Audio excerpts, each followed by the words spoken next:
Hermanos, todos los que estamos acá, como decía nuestro hermano Davis, tarde o temprano enfrentaremos conflictos. Ninguna familia, ninguna persona está libre de enfrentar un conflicto en su vida. En nuestro matrimonio, en nuestro lugar de trabajo, ni siquiera en la iglesia.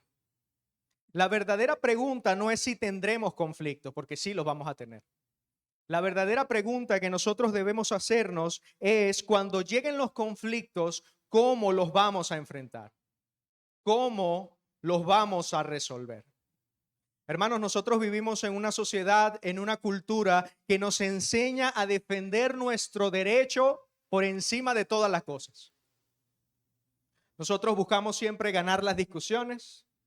Nosotros buscamos siempre ser los que tienen la razón. Y muchas veces buscamos también exponer y avergonzar a los que nos han ofendido. Pero el evangelio que decimos creer, el evangelio que ha transformado nuestra vida, nos llama a vivir de una forma completamente diferente. Lamentablemente, esto no es lo que está ocurriendo en la iglesia de Corinto. Los corintios o los creyentes en la iglesia de Corintio no solamente tenían conflictos entre ellos, sino que los estaban resolviendo exactamente como los resolvía el mundo. Por eso, hermanos, la exhortación de Pablo esta mañana y la idea central de este sermón es la siguiente.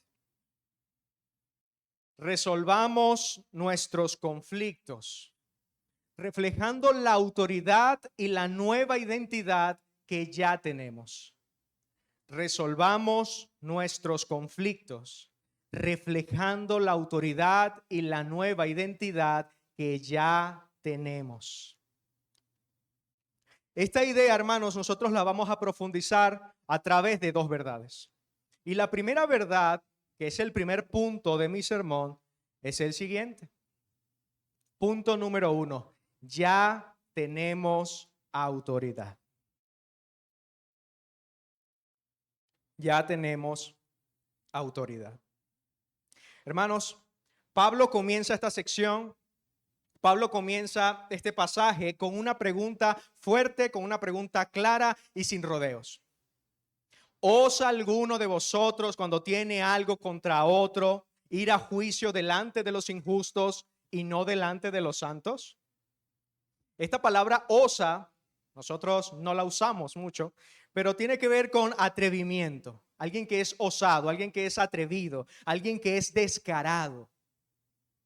Pablo no está describiendo una simple diferencia de opinión entre los corintios, sino que Pablo está reaccionando como alguien que no puede creer lo que está escuchando. ¿Cómo es posible que esto está ocurriendo en la iglesia? ¿Cómo se atreven ustedes a hacer esto? Hay un tono de indignación, de asombro y de sorpresa. ¿Cómo es posible que dos creyentes, dos hermanos, vayan delante de jueces a exponer y a resolver lo que debería ser resuelto dentro de la iglesia? ¿Cómo ustedes se atreven? Y nosotros, para entender o darle más profundidad o más gravedad a las palabras de Pablo, es importante que entendamos y conozcamos un poco más el contexto cultural o cómo funcionaba la ciudad de Corinto. Hermanos, Corinto era una colonia romana, era muy reconocida por su abundancia, por su gran estatus social, por la ambición de todos sus habitantes. Era un lugar caro, era un lugar de jactancia, era un lugar pretencioso, era un lugar donde la reputación, el prestigio, el dinero importaba por encima de todo. En ese lugar, hermanos, los tribunales o los juzgados no siempre era un lugar donde se aplicaba la justicia correctamente. No era un lugar donde tú esperabas recibir una justicia imparcial. Más bien, hermanos, los juicios públicos que funcionaban en Corinto funcionaban más bien como una especie de entretenimiento, como una especie de escenario social para escandalizarnos, para reírnos y para perder el tiempo. En Corinto, el que podía pagar los mejores abogados era el que iba a ganar. No importa si tuviera o no tuviera la razón. En Corinto, el que tenía mayor habilidad o mayor elocuencia solía ganar más prestigio. Por eso era común que los ricos demandaran a los pobres, con el fin de exhibir su poder, pero también con el fin de avergonzar la reputación del otro. Era una forma de ganar reconocimiento. Yo gano reconocimiento al mismo tiempo que humillo al otro. Bueno, Pablo dice que eso es lo que estaba haciendo la iglesia. No es simplemente que era un ciudadano romano contra otro ciudadano romano. No era simplemente que era un comerciante contra otro comerciante. No, era un cristiano contra otro cristiano. La familia de Dios resolviendo sus conflictos como los estaba resolviendo el mundo. Por eso es que Pablo está indignado. Hermanos, cuando la iglesia lleva sus conflictos, los que pueden resolver ellos, afuera para que el mundo juzgue, la iglesia está mandando un mensaje. ¿Cuál es ese mensaje? El mundo es más confiable que el pueblo de Dios para impartir justicia. Es como si la iglesia estuviera diciendo, confiamos más en la sabiduría de los enemigos de Cristo que en la sabiduría que Cristo le ha dado a su propio cuerpo. Y esto, hermanos, es lo que escandalizaba tanto a Pablo. Esto es lo que Pablo no podía aceptar y por eso dice, ¿cómo se atreven ustedes a hacer eso? Esto es de locos. Esto es una locura total. Y frente a este escándalo, hermanos, Pablo los confronta no con un mandamiento, sino que Pablo les recuerda la autoridad que ya tiene la iglesia. Nosotros ya tenemos autoridad. ¿Cómo lo hace? Lo hace con una pregunta retórica que se repite a lo largo de esta sección, que la vemos en el versículo 2. Dice, ¿o no sabéis? Más a nuestro contexto latino, ¿acaso no saben?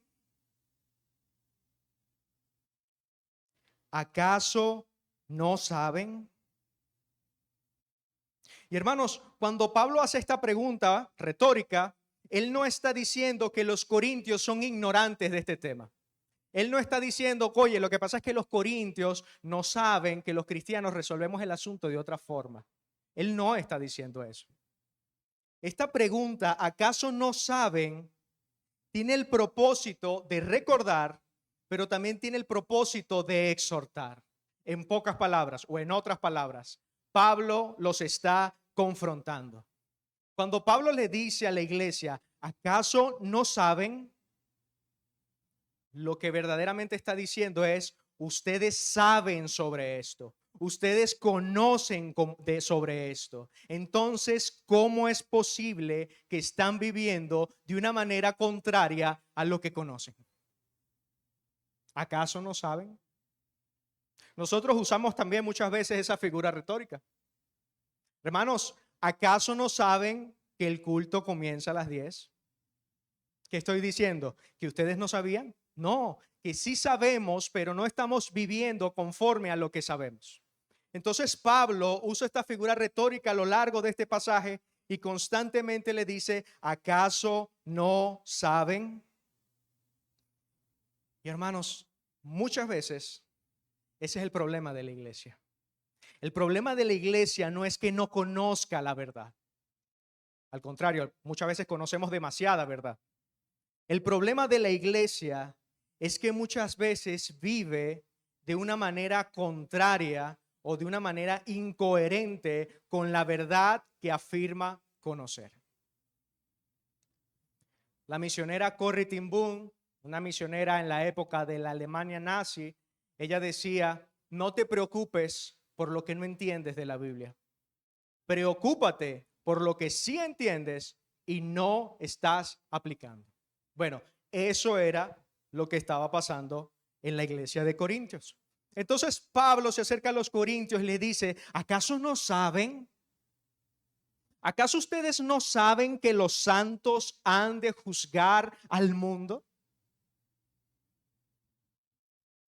En el versículo 3 dice, ¿acaso no saben que hemos de juzgar a los ángeles? Y si vamos a hacer todas estas cosas, entonces ¿sois indignos de juzgar cosas más pequeñas?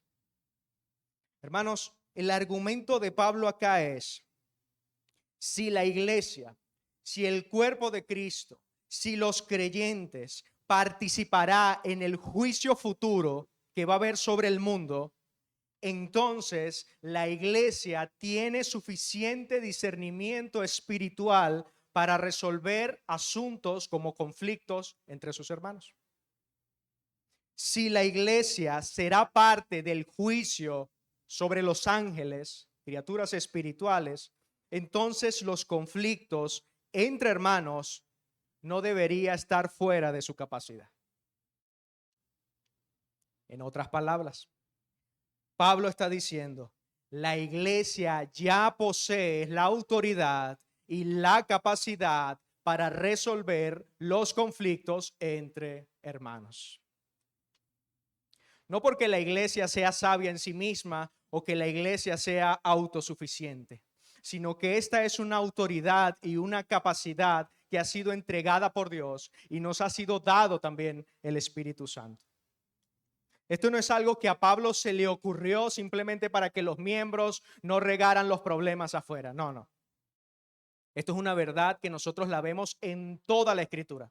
Los santos juzgarán el mundo. El pueblo de Dios, hermanos, no solamente es redimido para ser salvado del juicio, sino que el pueblo de Dios es redimido también para participar en el reinado del Señor Jesucristo. ¿Hemos considerado eso? Por ejemplo, en el libro del profeta Daniel, en su capítulo 7, se nos habla de un reino que será entregado a los santos. Y se nos dice en ese libro que la majestad de todos los reinos debajo del cielo y todos los dominios de la tierra servirán, se someterán y obedecerán a los santos. Esto es, a la iglesia. Jesús promete en Apocalipsis 2, que lo leyó nuestro hermano Davis en la meditación, que todos aquellos que perseveren hasta el fin, los creyentes, tendrán autoridad sobre las naciones y las gobernarán. Y este pasaje es interesante porque este pasaje alude al Salmo 2. Lo cantamos también al inicio. En el Salmo 2 se nos habla de un rey que Dios iba a elegir y le iba a dar autoridad sobre las naciones para juzgarlas con vara de hierro, para quebrarlas como se quiebra un vaso cuando se rompe. Luego en el Nuevo Testamento descubrimos que este rey es Jesús. Y ahora tenemos en Apocalipsis a Jesús mismo hablando, diciendo, por cierto, los que perseveren hasta el final, yo también les daré autoridad para gobernar a las naciones, para regirlas y para quebrarlas como vaso de alfarero, como también mi Padre me la dio. ¡Wow! La iglesia juzgará al mundo. Y allí mismo en el capítulo 3 de Apocalipsis, Jesús nos promete que los que perseveremos con Él, al final nos sentaremos junto a su trono, así como Él se ha sentado en el trono del Padre. Hermanos, nosotros no meditamos en estos versículos. Nosotros simplemente queremos escaparnos de este mundo malvado. Pero Dios promete que la iglesia juzgará al mundo. La iglesia tiene la autoridad, tiene la capacidad para juzgar al mundo y a los seres espirituales. Y este es el argumento de Pablo. Si esto es verdad, ¿cómo ustedes no van a resolver los conflictos entre ustedes? ¿No tiene sentido? Si esto es verdad, ¿cómo es posible que ustedes tengan que ir a donde los incrédulos para que les hagan justicia? Aquellos que no son llamados justos y aquellos que son llamados enemigos de Dios. No tiene sentido, hermanos. El punto de Pablo entonces es: ya ustedes son un pueblo equipado por Dios. Ya ustedes tienen la autoridad de Dios, pero están viviendo y se están comportando como si no la tuvieran. En el capítulo 2 de Corintios, que se predicó hace ya varias semanas, Pablo le decía a estos mismos creyentes que ellos tenían la mente de Cristo, que ellos tenían la sabiduría de Cristo, que ellos eran espirituales, por lo tanto podían juzgar todas las cosas y no ser juzgados por nada. Pero los corintios, hermanos, estaban viviendo como si no tuvieran esa autoridad. Estaban viviendo como el mundo. Ellos tenían un problema grave sobre el juicio, sobre emitir juicios, sobre resolver conflictos. Ellos tenían un problema grave. Por ejemplo, recordarán el sermón de nuestro pastor Plinio, donde los corintios juzgaban a sus líderes no de acuerdo a la palabra de Dios, sino de acuerdo a sus propios gustos. Este me gusta más, este no, este me cae bien, este no. En el capítulo 5, que fue el sermón pasado, vimos que a alguien que sí debían juzgar, un caso de inmoralidad, no lo juzgaron. Y ahora tenemos a hermanos teniendo conflictos menores y en vez de juzgarlos correctamente, lo mandan a lo de los injustos y los incrédulos para que ellos emitan juicio. Ellos no eran conscientes, hermanos, de la autoridad que tenían. Yo creo que la iglesia tiene la mente de Cristo. Yo creo que el Espíritu de Dios guía a su iglesia. Hermanos, por eso nos llamamos congregacionalistas, porque nosotros creemos que el Espíritu de Dios es el que guía a la iglesia y el que le ha dado autoridad a la iglesia para tomar decisiones. No son los pastores, son la iglesia reunida. Jesús le dice: a ti te daré las llaves del reino, a la iglesia. Todo lo que ates en la tierra será atado a la iglesia, a los cielos, perdón, a la iglesia. Entonces, esta es la indignación del apóstol Pablo. Y entonces llega otro golpe más. Verso 5. Para avergonzaros lo digo. Pues que no hay entre vosotros sabio ni aun uno que pueda juzgar entre sus hermanos. Perdón. Hermanos, esta misma iglesia que en capítulos anteriores se jactaba de su sabiduría, se jactaba de su conocimiento, se jactaba de sus dones, presumía de su elocuencia, no podía resolver un conflicto. Y Pablo dice: esto debería darles vergüenza. Esto debería ser vergonzoso para ustedes. Con toda esa supuesta sabiduría que ustedes presumen tener, con toda esa elocuencia y esa poderosa voz que ustedes presumen tener, no hay ni una sola persona entre ustedes que pueda resolver el conflicto entre dos hermanos.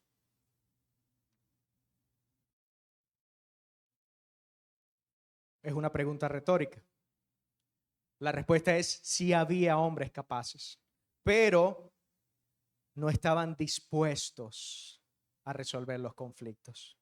Lo que Pablo está diciendo es que ellos no quieren tener la disposición espiritual para mediar entre dos hermanos. Y eso nosotros también lo vemos hoy en la iglesia. Esto sucede hoy en la iglesia. Nosotros podemos tener una iglesia llena de personas con gran conocimiento bíblico. Podemos tener personas que tienen años en la fe. Podemos tener personas que comparten y pasan tiempo entre los santos. Sin embargo, cuando surge un conflicto, todos se alejan. Nadie se atreve a sentarse, nadie se atreve a escuchar, nadie se atreve a mediar. Todos nos alejamos. Supiste que fulanito tuvo un conflicto, ¿no? Bueno, que resuelva. Preferimos el silencio, preferimos la indiferencia, preferimos que lo hagan los pastores, los líderes, los diáconos, antes que asumir la autoridad que ya tenemos para restaurar a nuestros hermanos. Y es importante resaltar algo acá, hermanos. Esta carta no es primera a Timoteo. Esta carta no es Tito. No se le están escribiendo a los líderes de la iglesia. El capítulo 1 dice a los santos que están en Corinto. En otras palabras, todos los miembros tienen la autoridad dada por Dios para poder juzgar y para poder resolver conflictos entre ellos. Pablo continúa diciendo en el verso 6, dice, repito el 5, no hay entre vosotros sabio ni aun uno que pueda juzgar entre sus hermanos, sino que el hermano con el hermano pleitea en juicio, y esto ante los incrédulos. Hermano contra hermano, en un tribunal escandaloso como lo era en Corinto. Es como si en el presente, hermanos, tuviéramos a dos cristianos de nuestra iglesia que tuvieran un conflicto y ellos deciden ir a uno de estos tribunales modernos, a uno de estos reality shows como Caso Cerrado o como cualquiera que transmitan por televisión, donde la gente le gusta ver los conflictos y divertirse y decir, uy, qué loco es esta gente. Bueno, es como si tuviéramos a dos creyentes yendo a ese programa a exponer sus conflictos. Cuénteme, bienvenido, ¿por qué está usted acá? No, bueno, yo tengo un conflicto con él, ya son desde hace 2 años, no nos hablamos, no nos saludamos. Yo quiero una orden de alejamiento contra él. Es más, yo quiero demandarlo por daño emocional, porque a mí me afecta estar cerca de él. Muy bien, gracias por exponer su caso. Y cuénteme, ¿ustedes son qué? ¿Compañeros de trabajo, vecinos? No. Nosotros somos cristianos, para la gloria de Dios. Yo soy el que sirve música y él, bueno, él es el pastor. Hermanos, qué vergüenza. Eso era lo que estaba sucediendo en Corinto. ¿Pueden entender la indignación de Pablo?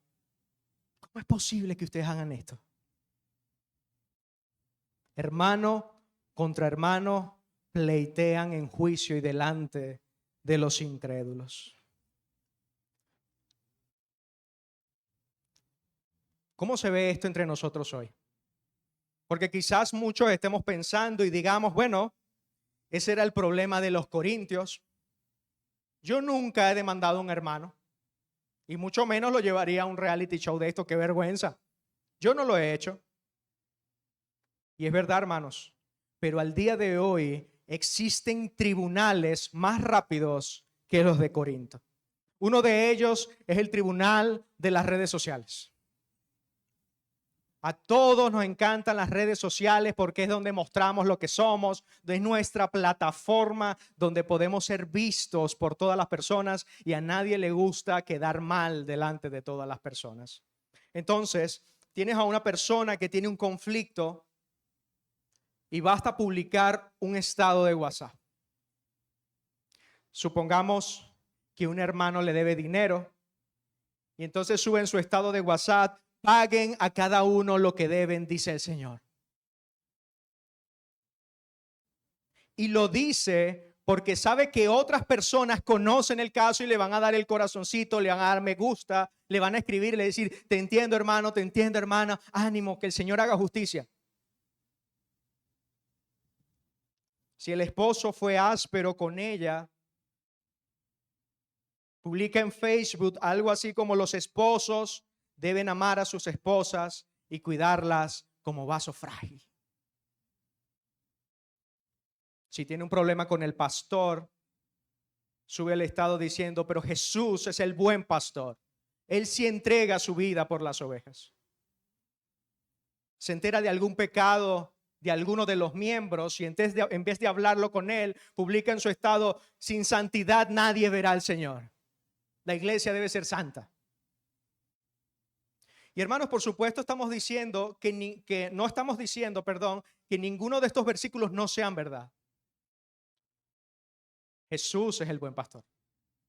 Si alguien debe algo, debe pagarlo. Los esposos deben amar a sus esposas y tratarlas como un vaso frágil.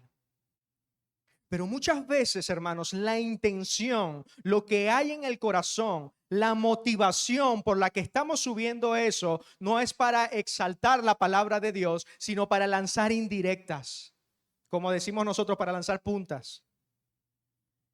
Y acabamos de montar nuestro propio tribunal. También existe otro tribunal, hermanos, que es el tribunal del chisme. Es ese tribunal donde tienes un conflicto con algún hermano, con alguna hermana y te acercas a alguien y le dice, necesito hablar contigo, necesito un consejo. Pero lo que hay detrás es, necesito que me apoyes, que tú veas que yo soy el que tiene o la que tiene la razón. Después que habla con un hermano, va y busca a otro, luego a otro, luego busca a los pastores, luego se lo comenta al compañero o a la compañera de trabajo.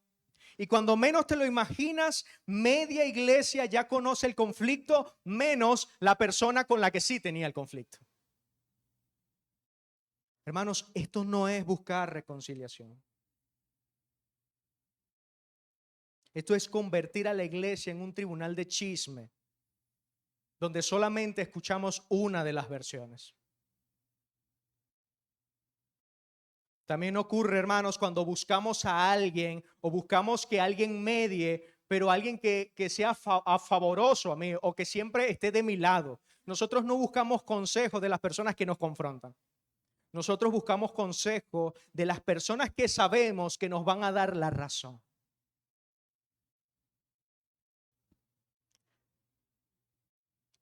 Jesús dice, y lo leía nuestro hermano Davis, si tu hermano peca contra ti, ve y repréndele, estando tú y él solos. Nosotros muchas veces hacemos lo contrario, que estén todos o que sepan todos antes de ir a hablar con esta persona. Y ya cuando muchas personas se enteran del caso, es difícil conseguir la reconciliación. Por eso quiero que nos hagamos algunas preguntas para que examinemos nuestros corazones delante del Señor. La primera pregunta es, ¿alguna vez, y por favor no responda, sea usted con el Señor, cada uno de nosotros con el Señor, ¿alguna vez hemos publicado una indirecta sabiendo exactamente quién la iba a entender? ¿Alguna vez hemos publicado algo con la intención de herir a otra persona? ¿Alguna vez hemos contado nuestra versión de un conflicto a varias personas antes de hablar con quien nos ofendió? ¿Alguna vez hemos disfrutado que otros hablaran mal de la otra persona con la que estábamos molestos?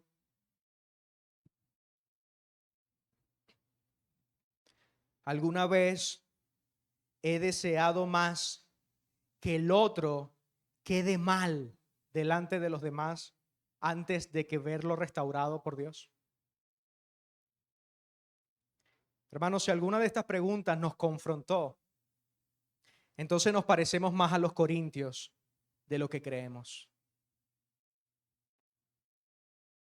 Y es importante que antes de continuar quiero hacer una pausa para aclarar algo, porque este texto se puede malinterpretar. Pablo no está diciendo que un cristiano nunca deba acudir a las autoridades como la policía o los tribunales. Pablo no está diciendo eso. Y por eso es necesario que distingamos entre dos tipos de conflictos de manera sencilla. Están los conflictos civiles, que son aquellos conflictos que tienen que ver con dinero, contratos, ofensas personales, propiedades.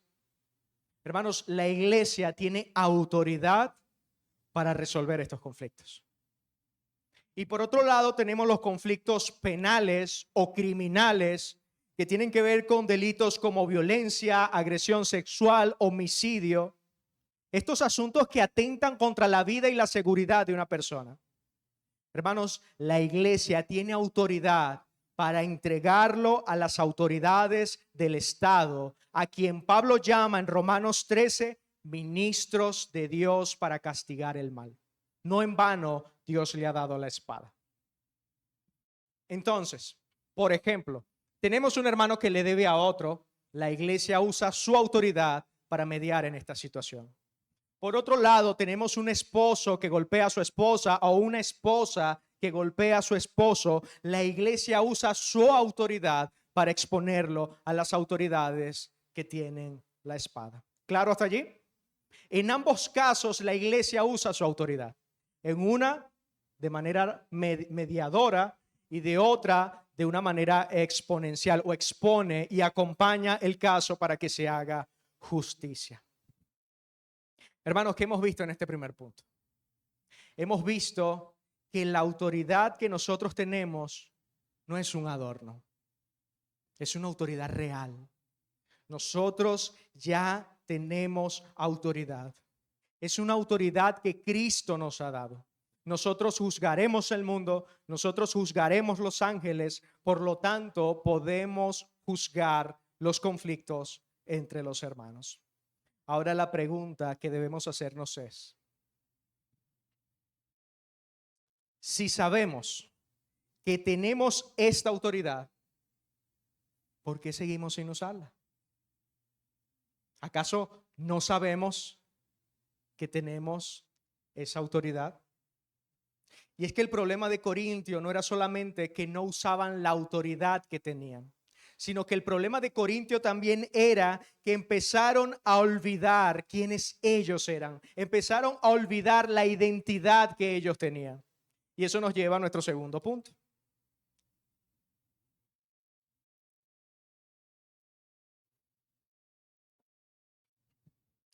Ya tenemos una nueva identidad. Hermanos, después de que Pablo enseñó que la iglesia tiene autoridad, ahora va a dejar de hablar del lugar donde se resolvían los conflictos para ahora hablarnos del corazón de donde nacen los conflictos. Dice el verso 7. Así que, por cierto, es ya una falta en vosotros que tengáis pleitos entre vosotros mismos. Hermanos, a Pablo no le interesa quién ganó en el tribunal de los injustos. A Pablo no le interesa quién tenía la razón. A Pablo no le interesa quién perdió el caso. El simple hecho de que dos creyentes tengan conflicto, Pablo dice, esto ya es una derrota, ya ustedes perdieron. No importa que en el jurado de los injustos hayan ganado el caso. Ustedes ya perdieron. Ustedes perdieron la comunión. Perdieron el afecto que debía haber entre ustedes. Perdieron la unidad, no mantuvieron la unidad que Dios ya les había dado. Perdieron el testimonio del evangelio. Hermanos, el problema no ocurre cuando exponemos nuestros conflictos, o no comienza cuando exponemos nuestros conflictos. El problema comienza cuando dejamos de ver a nuestro hermano como un hermano, cuando empezamos a verlo como enemigos. El problema empieza cuando nosotros llegamos acá en la iglesia y dejamos de ver a las personas que están alrededor como nuestros hermanos en la fe, sino que empezamos a verlos como nuestros conflictos, como nuestros rivales, como personas con las cuales debemos competir. Y eso habla mucho de nuestro corazón.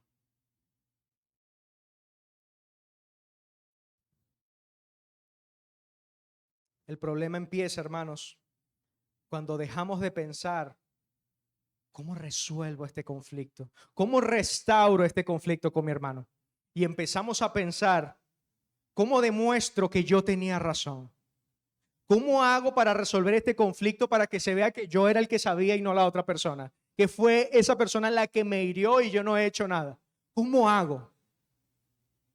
Eso habla de nuestro corazón. Entonces Pablo les dice a ellos, ¿por qué no sufrís más bien el agravio? ¿Por qué no sufrís más bien el ser defraudados? Hermanos, estas palabras no son fáciles de escuchar. Como los decíamos al inicio, nosotros nos han enseñado desde pequeño que no podemos dejar que nadie nos pase por encima, que nosotros tenemos que defender nuestros derechos, que si alguien me hizo algo, yo lo voy a hacer pagar. Y esto era lo que estaban viviendo los corintios. Y ahora viene Pablo con esa pregunta. Pablo, ¿tú no ves que tenemos un conflicto? ¿Cómo tú me vas a decir a mí que deje que yo sea el defraudado?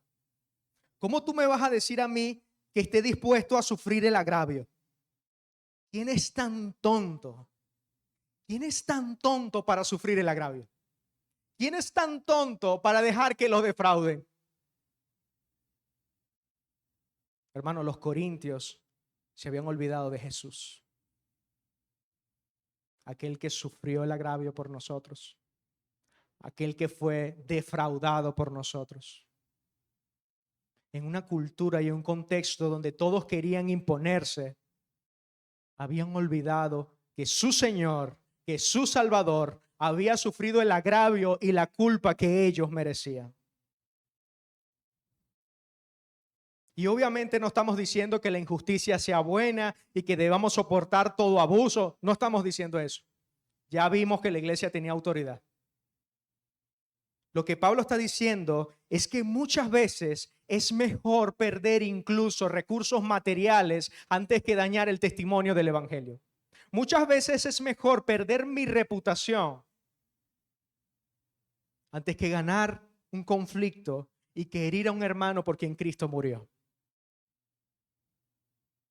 Como decía nuestro pastor Ciso en la clase de los juramentos, muchas veces es mejor seguir hasta el final, así sea que esto sea perjuicioso para mí. Cuando yo dije yo voy a amar a este hermano, es yo lo voy a amar aunque yo sea perjudicado.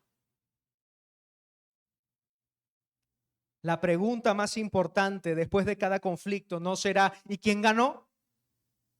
Sino que la pregunta es ¿Cristo fue honrado en la manera en cómo resolvimos este conflicto? Si no podemos responder esta pregunta, ya perdimos. Ya perdimos, hermano. Los corintios habían olvidado quiénes eran. Los corintios habían olvidado a su Señor y por lo tanto estaban viviendo con la identidad puesta en ganar. Y muchas veces nosotros hoy también tenemos nuestra identidad no puesta en Jesús, sino en ganar. Porque si mi identidad está en ganar, yo nunca voy a aceptar perder. Si no la gano, la empato, dice el refrán. Si mi identidad está siempre en tener la razón, yo nunca voy a reconocer que me equivoqué. Si mi identidad está en mi reputación, yo voy a hacer lo que sea necesario, ofender al hermano que sea, estafar al hermano que sea, pero yo voy a mantener mi reputación. Por eso Pablo le dice, pero vosotros cometéis el agravio, vosotros defraudáis, y esto a los hermanos. Quizás muchos en Corintios estaban pensando, pero es que yo soy la víctima aquí. Yo soy el ofendido. Él fue el que me hizo daño. Y Pablo les dice, no solamente te hicieron daño, sino que tú también se los devolviste. Tú también defraudaste. Tú también estuviste dispuesto a exponer a tu hermano al mundo, a la vergüenza, a que el evangelio sea avergonzado por tu propia reputación. Hermanos, muchas veces nosotros también tenemos ese papel de víctima. A veces cuando tenemos un conflicto, y esto sucede en las consejerías matrimoniales, mi pastor puede dar testimonio de los años de experiencia que tienen, muchas veces, y yo lo vi cuando yo empecé en la reforma, cuando yo me casé, yo tuve una consejería matrimonial con el que era mi pastor y mi esposa, y recuerdo que lo primero, teníamos unos conflictos, y lo primero que me preguntó el pastor a mí, al hombre, fue, cuéntame cuál es tu culpa en esto. ¿Qué hiciste tú mal? Y yo pensaba y decía, oye, ¿para qué vine? Yo quería hablar de lo que me hicieron. Yo quería hablar de lo herido que yo estaba. Pero una buena consejería, un buen método de restauración no es solamente escuchar las dos partes, sino decir, ¿Qué parte tienes tú de culpa? Y esto es lo que Pablo les está diciendo a ellos. Ustedes agraviaron, ustedes defraudaron. Ustedes me están diciendo que los van a llevar a exponer a los incrédulos porque ustedes fueron defraudados, pero no, ustedes también hicieron mal. Ustedes dañaron el testimonio del evangelio.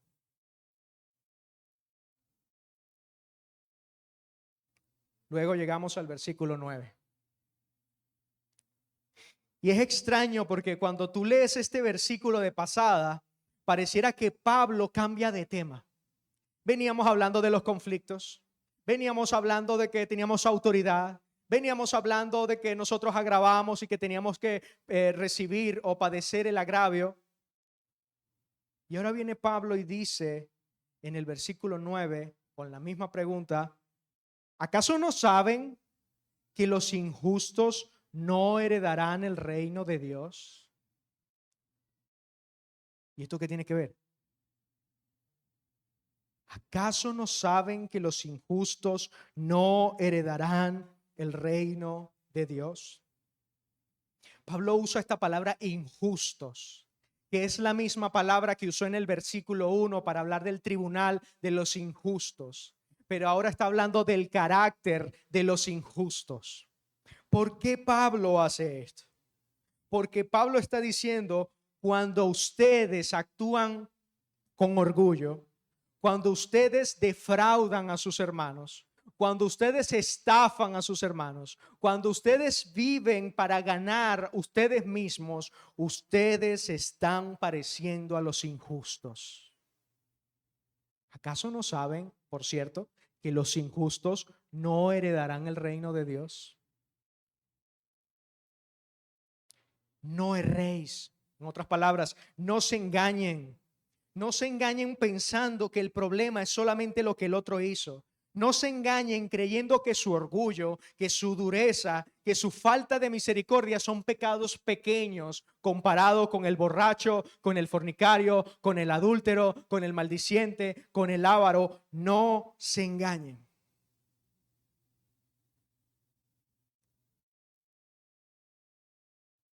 Ustedes no pueden seguir viviendo así. Ustedes no pueden parecerse a los injustos, porque ustedes saben que todos los injustos no heredarán el reino de Dios.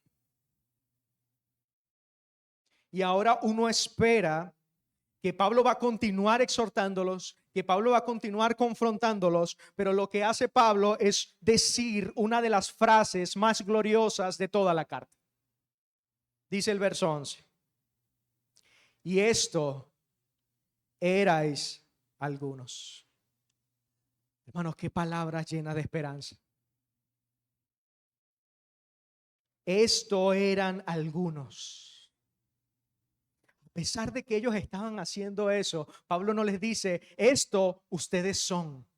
No. Esto ustedes eran tiempo pasado.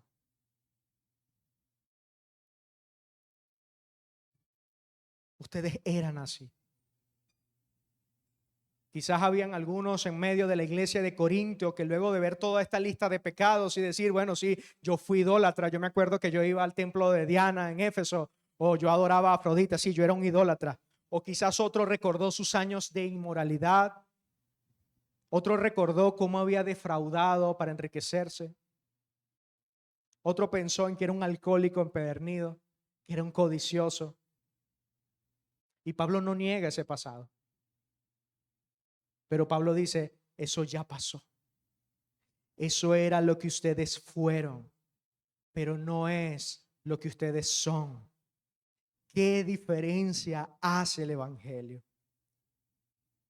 Si alguien robó, hermanos, nosotros lo llamamos ladrón. Si alguien adulteró, lo llamamos adúltero. Y esa etiqueta lo va a perseguir por toda su vida. Ahí va el adúltero, ahí va el ladrón. Cuidado que él es el estafador. Pero Cristo, hermanos, no niega el pasado, sino que lo redime y lo transforma. Él no solamente cambia nuestra conducta, Él cambia nuestra identidad. Esto era lo que ustedes eran, pero ya no son. Ya dejaron de ser esas personas. Y Pablo, para darle fuerza a esta verdad, él usa tres verbos que son los tres verbos que dan evidencia de que ya no éramos así, o ya no somos así, perdón. El primero es, mas ya habéis sido lavados. Hermanos, lo primero que Dios hace cuando llega a la vida de una persona es limpiar por completo la culpa de su pecado. El pecado manchó toda nuestra vida. Nosotros quizás éramos esos injustos, esos idólatras, esos avaros, esos homosexuales, esos borrachos, pero cuando Cristo llega a la vida de una persona, Él lo lava completamente, no parcialmente, completamente. Por eso Él dice en tiempo pasado, ya habéis sido lavados. Fue algo que ya ocurrió, tú estás limpio.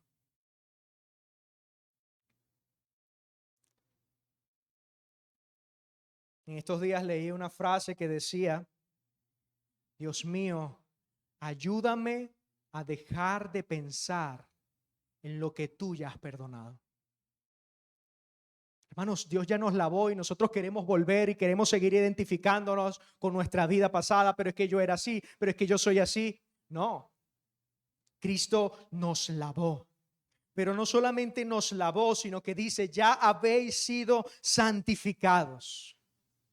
Han sido apartados para Dios. No son injustos, hermanos. No son como los injustos. Ya habéis sido apartados por Dios. Ya tienes un nuevo rey. Eres un ciudadano de la Jerusalén celestial. Primera de Pedro dice, lo decía nuestro hermano Davis, que nosotros somos real sacerdocio, nación santa, pueblo adquirido por Dios. Vimos en el primer punto que se nos ha dado autoridad para juzgar las naciones, que nos sentaremos junto a Cristo en su trono. Por lo tanto, nosotros somos santos. Entonces, si esto es verdad, ¿por qué un creyente no debería resolver el conflicto como lo resuelve el mundo? Porque no es de este mundo, porque Él es santo. Porque ella no responde con venganza, porque ahora pertenece al reino de Dios. Y en último lugar dice, ya habéis sido justificados. Y lo interesante de esta palabra es que es un término legal, un término de tribunal. Hermanos, mientras los corintios estaban obsesionados con ir a un tribunal humano para que declararan una sentencia, un veredicto a su favor, Pablo les está diciendo, el tribunal más importante de la creación, el del cielo, ya emitió una sentencia y te llama justo. ¿Por qué, si eres justo, entonces te afanas y peleas para buscar tu propia reputación, tu propia comodidad?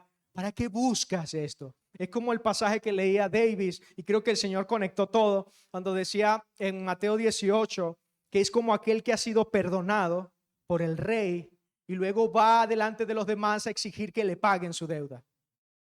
Hermanos, si Jesús, si Dios nos declaró justos, ¿por qué andamos buscando y mendigando justicia en los hombres? No tiene sentido. Por eso Dios nos declara justos, porque Cristo recibió sobre sí mismo toda nuestra culpa. Él recibió el agravio, toda la culpa y todos los pecados que tú has cometido, mi hermano, y que tú vas a cometer, fueron puestos sobre Jesús. Y el Padre nos declaró justos por la obra perfecta de Cristo. Ahora que hemos visto todo esto, ¿pueden entender mejor por qué Pablo estaba indignado? Esto es una contradicción lo que estaba haciendo esta gente. Querían que los hombres le dijeran, sí, tú tienes razón, es verdad, tú ganaste, cuando ya Cristo y a Dios le había dicho, tú eres mi hijo y eres aceptado por mí, por lo tanto no necesitas buscar la aprobación de nadie más.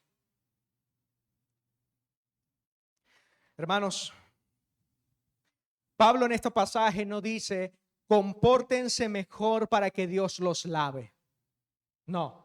Tampoco dice, ganen suficientes méritos o esfuércense para ser justificados.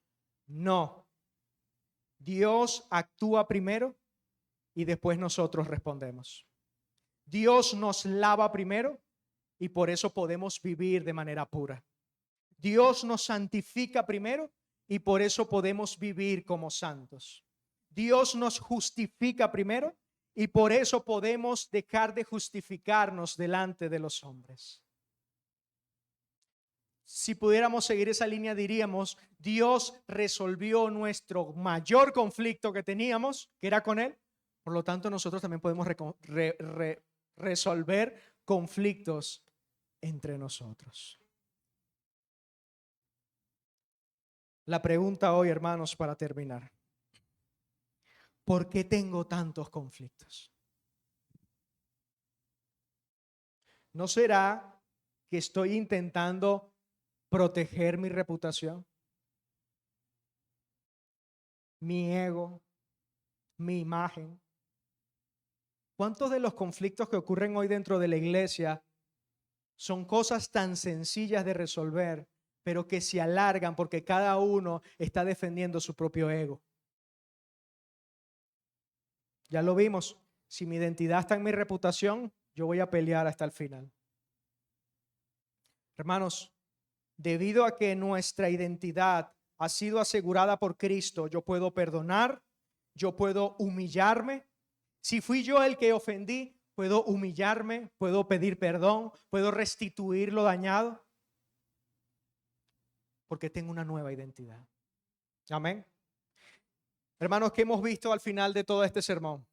Vimos 2 puntos. En primer lugar, vimos que Dios ya nos dio autoridad. La iglesia tiene autoridad. Los corintios y nosotros un día juzgaremos al mundo y juzgaremos a los ángeles. Por lo tanto, podemos resolver conflictos entre los hermanos. Y en segundo lugar, hermanos, vimos que tenemos una nueva identidad. Vimos que la raíz de nuestro conflicto no está afuera, sino que está adentro. Hemos olvidado quiénes somos. Hemos olvidado que hemos sido lavados, santificados y justificados. Por lo tanto, hermanos, recordar esto nos va a ayudar a poder resolver los conflictos entre nosotros. Por eso la invitación para nosotros hoy es, si esta semana, mañana o la otra semana, cuando venga el conflicto a tu vida, porque va a venir, seguimos siendo pecadores, debes recordar primero que tienes la autoridad de parte de Dios para resolver esos conflictos. Ya sea para resolver conflictos civiles o la autoridad para llevarlo a las autoridades que Dios ha puesto la espada. Y en segundo lugar, podemos resolver nuestros conflictos porque nosotros fuimos amados por Dios. Fuimos lavados, fuimos justificados. Podemos ceder a nuestros hermanos. No podemos estar toda la vida por ahí peleándonos entre nosotros. Que el Señor nos ayude en esta semana y recordemos nuestro argumento o nuestra idea central, que es resolvamos nuestros conflictos, reflejando la autoridad y la nueva identidad que ya tenemos. Vamos a orar.